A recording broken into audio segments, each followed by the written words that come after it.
युरोपसारख्या देशात वाहतुकीच्या नियमांचे अत्यंत काटेकोरपणे पालन केले जाते. त्या तुलनेत 5 ते 10% देखील आपल्याकडे नियमांचे पालन केले जात नाही. रस्त्यावर कळत नकळत एखादी चूक होते आणि त्याचा खूप मोठा फटका आपल्याला व कुटुंबाला बसतो. त्यामुळे रस्त्यावर वाहन चालविण्यापूर्वी विशेष खबरदारी घ्यावी असे आवाहन नाशिक परिक्षेत्राचे विशेष पोलीस महानिरीक्षक दत्तात्रय कराडे यांनी केले.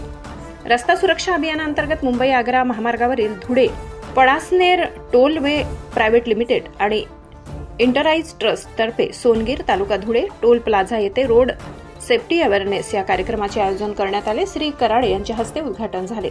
अप्पर पोलीस अधीक्षक किशोर काळे, पोलीस उपअधीक्षक संजय भामरे, सोनगीर पोलीस ठाण्याचे सहाय्यक निरीक्षक सचिन कापडणीस, डीपीटीपीएलचे प्रकल्प प्रमुख कृष्णा राव, ऑपरेशन मॅनेजर श्रीनिवास नरेंद्र चव्हाण, अजय पाटील, लाला परमवीर, कमलेश साहू, प्रदीप कुमार आदी उपस्थित होते. सर्वांना फक्त एकच सांगू इच्छितो की भारतामध्ये पहिल्या महायुद्धामध्ये जेवढे लोक मयत झाले नाहीत, दुसऱ्या महायुद्धामध्ये जेवढे लोक मयत झाले नाहीत, प्लेगच्या साथीमध्ये लोक जेवढे मयत झाले नाहीत, कोविडमध्ये जेवढे लोक मयत झाले नाहीत, तेवढे दरवर्षी अपघातामध्ये मयत होतात. साधारणपणे भारतामध्ये दरवर्षी 4.5 ते 5 लाख अपघात होतात. 1.5 ते 2.25 लाख लोक दरवर्षी मरत असतात अपघातामध्ये. हा आकडेवारी आपल्या माहितीसाठी मी फक्त सांगतोय. दुसरा मुद्दा, एकीकडे आपण म्हणतो रोड खराब आहे, रोड व्यवस्थित होते म्हणून आपण आरडाओरड करत असतो. रोड चांगला झाला की आपण त्या रोडवर इतके सुसाट गाडी चालवतो, कोणत्याही रहदारीचे वाहतुकीचे नियम न पाळता, की त्यामुळे नाईलाजानं प्रत्येक आता नॅशनल हायवेवर सुद्धा आपल्याला नाईलाजानं काही ठिकाणी स्पीड ब्रेकरवर बसवावं लागले. त्यामुळे रोड चांगला नसेल तर ओरडायचं, रोड चांगला असेल तर इतकं त्याचा गैरवापर करायचा की परत त्याला अडकाढी करावं लागते स्पीड ब्रेकरच्या रूपामध्ये. हे गोष्टी आपण लक्षात ठेवा. तिसरा मुद्दा, ह्या अपघातामध्ये जेवढे लोक दरवर्षी आपल्याकडे दुर्दैवानं मयत होतात, त्यापैकी वयोगट साधारणपणे 20 ते 50 ह्या वयोगटातले 80% लोक असतात.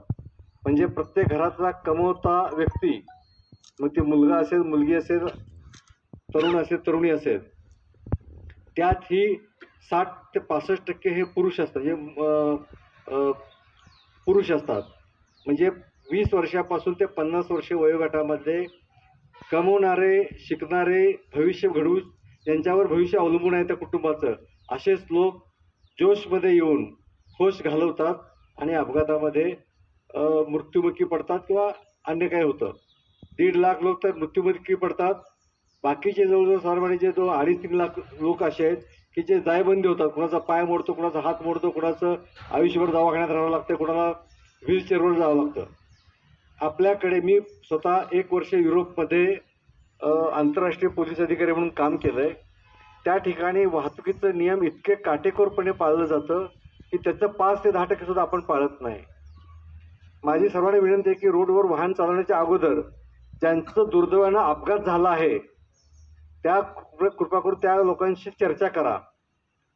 किती कळत नकळत एखादी चूक होते, त्या चुकीमुळे आपल्याला अपघातात किती मोठा फटका बसतो. ज्या कुटुंबातला एखादा व्यक्ती अपघातामुळे दगावला असेल, त्या कुटुंबाची भेट घ्या. त्यांचं काय दुःख आहे, कळत नकळत एका चुकीमुळे त्या कुटुंबावर काय कोसळतं हा विचार करा आणि आपण काय काळजी घ्यायची ती काळजी घ्या. आपल्याकडे विनाकारण जोशमध्ये वाहनं चालवायचं, कुठे रिफ्लेक्टर लावायचं नाही, सीट बेल्ट लावायचं नाही, हेल्मेट घालायचं नाही, अतिशय छोट्या छोट्या गोष्टी, लाईट नसताना गाडी चालवायची, इंडिकेटर द्यायचं नाही, अशा छोट्या छोट्या गोष्टी आहेत. आणि ह्या छोट्या गोष्टीमधूनच दुर्दैवाने आपल्या देशाला हा एक अतिशय मोठा, मी तर म्हणतो एक रोग लागल्यासारखा चालला आहे. तर त्यातून आपण तरुण पिढी, नवीन पिढींनी बोध घ्यावा. आपण किमान माझ्याकडून अपघात होणार नाही, माझा अपघात होणार नाही, माझ्या कुटुंबातल्या कोणाचा अपघात होणार नाही, असं जर का आपण ठरवलं, तेवढं जर का ठरवलं तर निश्चितपणे मला खात्री आहे की अपघाताचं प्रमाण कमी होईल. मोबाईलवर बोलण्याची काय फॅशन आहे मला समजत नाही. मोबाईल असा ठेवून गाडी चालवायची, किती ऐकू येतं का खरोखर? काळे साहेब ऐकू येतं का? असा मोबाईल ठेवून असं कशा करता ऐकायचं ना? त्या मोबाईल पडला तर तो 5,000चं नुकसान, ठोकलं गेलं तर आणखीन मोठं नुकसान. छोट्या गोष्टी 2 मिनिटं थांबा ना, काय एवढी काय घाई लागलं आहे? याची काळजी घ्या. मला तुम्हाला घाबरवायचं नाही, मला तुम्हाला भीती दाखवायची नाही, पण मला तुम्हाला आकडेवारी सांगून वस्तुस्थिती करून तुम्ही आज डोळ्यांचं चेकअप करणार आहे, हे वेगळं डोळसपणा आणायचा मी तुम्हाला आज प्रयत्न केला. मला थोडंसं अचानक जळगाव जायचं असल्यामुळे लेट झालं आहे. मी आपली रजा घेतो. धन्यवाद.